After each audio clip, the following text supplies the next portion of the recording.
से गांव में भीमा नाम का मछुआरा रहता था। भीमा के परिवार में उसकी बीवी कमला और बूढ़ी माँ रहती थी। भीमा एक बहुत ही ईमानदार और बुद्धिमान व्यक्ति था। उनके घर के हालात अच्छे नहीं थे, वो काफी गरीब थे। भीमा रोजाना जो मछलियाँ पकड़ता बस उन्हीं को बेचकर जो कमाई होती उसी से उनका घर चलता था।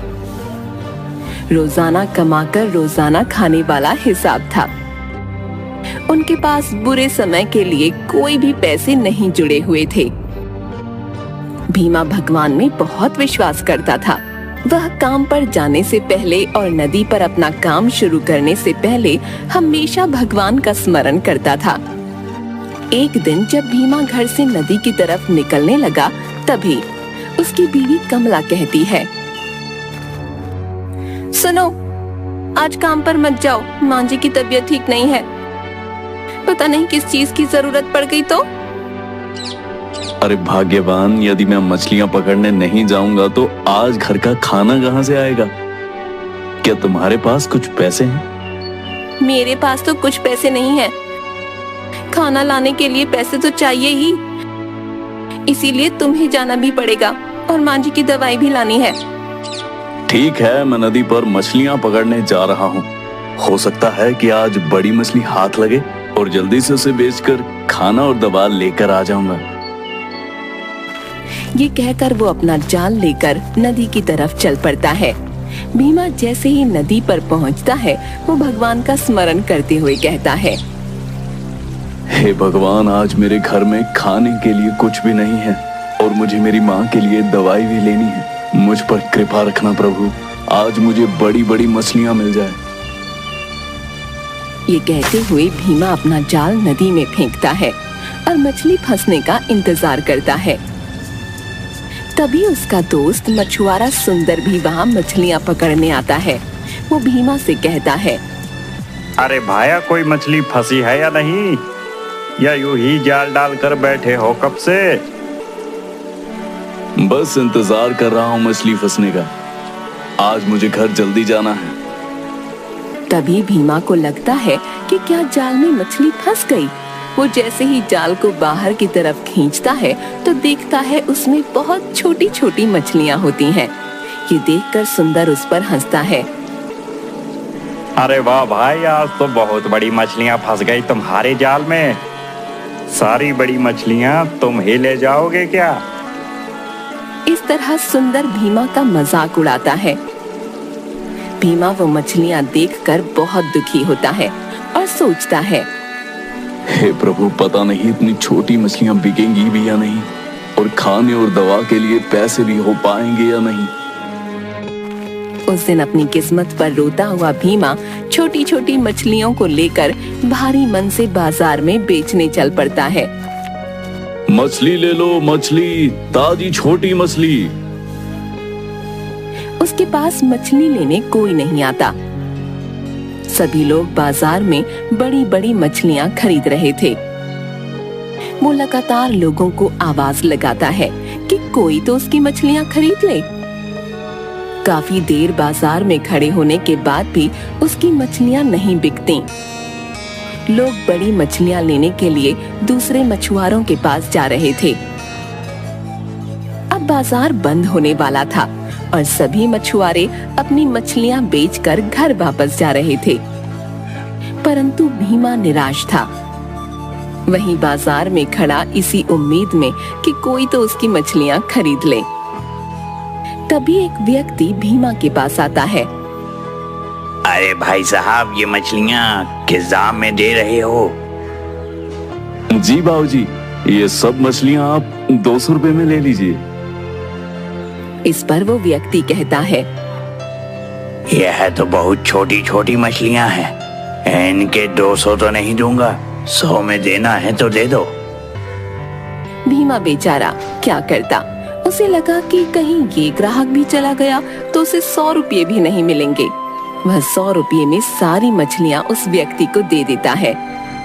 भीमा जल्दी जल्दी दवाई और कुछ खाने का सामान लेने के लिए बाजार की तरफ चल पड़ा। तभी उसके पीछे से किसी की आवाज आती है। अरे बेटा, कोई इस बुढ़िया को खाना खिलाएगा। मैंने 2 दिन से कुछ नहीं खाया और मुझ में अब इतनी शक्ति नहीं कि मैं चल भी पाऊं। भीमा पीछे मुड़कर देखता है तो वहाँ एक बुढ़िया बैठी थी जो देखने में बहुत कमजोर और बीमार लग रही थी। भीमा को उसे देखकर दया आ जाती है। आज उसके पास पैसे कम थे, परंतु फिर भी वह बिना मदद किए आगे नहीं जा पाता और उन पैसों में से थोड़े से पैसों से उस बुढ़िया को केले खरीद कर देता है। बुढ़िया भीमा से कहती है, बेटा, तुम बहुत अच्छे हो, तुम्हारा दिल बहुत बड़ा है। यहाँ से कितने लोग गुजरे, परंतु किसी ने मेरी तरफ मुड़कर देखा भी नहीं। तुमने मेरी इतनी मदद की और मुझे खाने को लाकर दिया। तुम्हारा बहुत बहुत शुक्रिया। भीमा वहाँ से चलने लगता है तो बूढ़ी अम्मा उसे रोक कर कहती है, देखो बेटा, तुमने मेरी इतनी मदद की तो मैं भी बदले में तुम्हें कुछ देना चाहती हूँ। बुढ़िया अपने हाथ से कुछ दाने भीमा के हाथ पर रखती है और उससे कहती है, देखो बेटा, कल जब तुम मछली पकड़ने जाओ तो मछली पकड़ने से पहले नदी में एक दाना डाल देना। उसके बाद वहीं पर अपना जाल डाल देना। ध्यान रहे, जाल डालते समय तुम्हें मन ही मन उस नदी की देवी को याद करना है और प्रार्थना करनी है कि वो तुम पर कृपा करें। परंतु इस प्रक्रिया के दौरान वहाँ कोई भी नहीं होना चाहिए, अर्थात कोई व्यक्ति वहाँ आकर तुम्हारे स्मरण में विघ्न न डाले, वरना उस नदी की मछलियों में से एक भी तुम्हारे जाल में नहीं फंस पाएगी। यदि पहली बार में ऐसा होता है तो तुम्हें केवल एक मौका और मिल पाएगा। तुम दूसरा दाना डालकर फिर से यही प्रक्रिया दोहराना, पर याद रहे वो तुम्हारा आखिरी मौका होगा।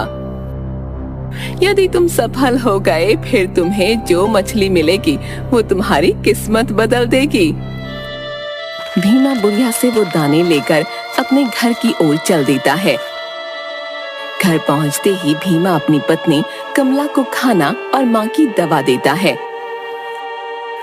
भीमा कमला को बुढ़िया वाली सारी घटना सुनाता है। कमला सब कुछ सुनकर हैरान होती है और भीमा से कहती है, अरे यह तो बहुत अच्छी बात है। क्या पता ये दाना डालने से कल तुम्हें बहुत बड़ी मछली मिले और खूब अच्छे दाम पर बाजार में बिके। अगले दिन भीमा वो दाना और अपना जाल लेकर नदी की तरफ निकल पड़ता है। नदी पर पहुंचकर वो भगवान का स्मरण करता है और उस दाने को वहां नदी में फेंक देता है। वो मन ही मन सोचने लगता है, हे भगवान, आज मेरी मदद करना। जैसा कि बुढ़िया ने कहा था, मछली फंस जाने के बाद आज मेरी किस्मत बदल जाएगी। मुझ पर कृपा करना प्रभु। तभी जाल में हलचल होती है। भीमा जाल को बाहर खींचने लगता है, परंतु उससे जाल अकेले खींचता ही नहीं। तभी सुंदर वहां आ जाता है और उसकी सारी मेहनत पर पानी फेर देता है। सुंदर बीच में ही बोल पड़ता है, अरे भाई, क्या कर रहे हो? लगता है बहुत बड़ी मछली पकड़ने की तैयारी है। भीमा को उसे देखकर बहुत निराशा होती है। वो समझ जाता है कि अब उसकी सारी मेहनत खराब हो गई। जब तक सुंदर वहां है, कोई मछली उसके जाल में नहीं फंस पाएगी। तब अचानक नदी में जोर जोर से लहरें उठने लगती हैं और नदी के ऊपर कुछ मरी हुई मछलियां तैरने लगती हैं। ये नजारा देखकर भीमा बहुत चिंतित हो जाता है और सोचता है, यदि सारी मछलियां मर गई तो अनर्थ हो जाएगा। उसके हाथ कोई मछली नहीं लगेगी और बूढ़ी अम्मा का दिया हुआ वरदान उसे नहीं मिल पाएगा। सुंदर को जल्दी भगाने के लिए भीमा कुछ सोचने लगता है और भीमा के दिमाग में एक तरकीब आती है। वो बड़ी चालाकी से सुंदर से कहता है, लगता है आज नदी का तूफान और ज्यादा भयंकर रूप लेगा। इससे पहले यहाँ हमारी जान चली जाए, भागो यहाँ से। सुंदर ये सुनते ही अपनी पकड़ी हुई मछलियां लेकर घर की तरफ दौड़ पड़ता है। भीमा भी उसके साथ भागने का नाटक करता है। अब भीमा के रास्ते में कोई रुकावट नहीं थी। वो दोबारा से स्मरण करता हुआ दाना नदी में फेंकता है और नदी की देवी से प्रार्थना करता है। हे देवी माँ, मुझे क्षमा करें। मेरी वजह से आप नदी की सारी मछलियों को ना मारे और कृपया आप शांत हो जाएं। मुझे एक बड़ी मछली देकर मुझ पर कृपा करें देवी माँ। इतना बोलने के बाद नदी का जल शांत हो जाता है। इस बार भीमा की मेहनत रंग लाती है और उसके जाल में बहुत बड़ी मछली फंस जाती है। मछली का रंग देखते ही भीमा बहुत खुश और हैरान हो जाता है। वो एक सुनहरी चमकती हुई सी मछली थी। इससे पहले ऐसी सुंदर मछली भीमा ने कभी नहीं देखी थी। धन्यवाद देवी माँ, तेरा लाख शुक्र है। अरे वाह, मजा आ गया। आज तो मछली लेकर पहले घर जाता हूँ। भीमा मछली लेकर बाजार की बजाय घर की ओर चल देता है और घर जाकर अपनी पत्नी को वो मछली दिखाते हुए कहता है, देखो आज मेरे जाल में कितनी बड़ी मछली फंसी है। उस बूढ़ी अम्मा ने जो दान दिया था उसने तो जादू ही दिखा दिया। इसका मतलब उसकी कही हुई बात सच थी। परंतु उसने यह कहा था कि इस मछली के मिलने के बाद मेरी किस्मत पूरी तरह से बदल जाएगी। पर यदि मैं इस मछली को आज ही बेच देता हूं तो इससे मिले पैसे तो कुछ ही दिनों में खत्म हो जाएंगे। जरूर बूढ़ी अम्मा कुछ और कहना चाहती थी। अरे, इतनी बड़ी मछली फंसी है और क्या किस्मत खुलेगी? तुम कहना क्या चाहते हो? काफी देर सोचने के बाद भीमा उस मछली को काटता है। वो जैसे ही उस मछली को काटता है, भीमा और कमला की आंखें फटी की फटी रह जाती हैं। मछली के अंदर एक चमकता हुआ बहुत बड़ा सोने का सिक्का निकलता है। देखा, मैं ना कहता था कि बूढ़ी अम्मा जरूर मुझे कुछ कहना चाह रही थी। यदि मैं यह मछली ऐसे ही बेच आता तो यह सिक्का उसके साथ यूं ही चला जाता। अब यह सिक्का बेचने पर मुझे बहुत से पैसे मिलेंगे जिससे मैं नया काम शुरू कर सकता हूँ। कमला और भीमा बहुत खुश होते हैं। भीमा बाजार में जाकर पहले मछली को बेचता है जिससे उसे काफी अच्छे पैसे मिलते हैं।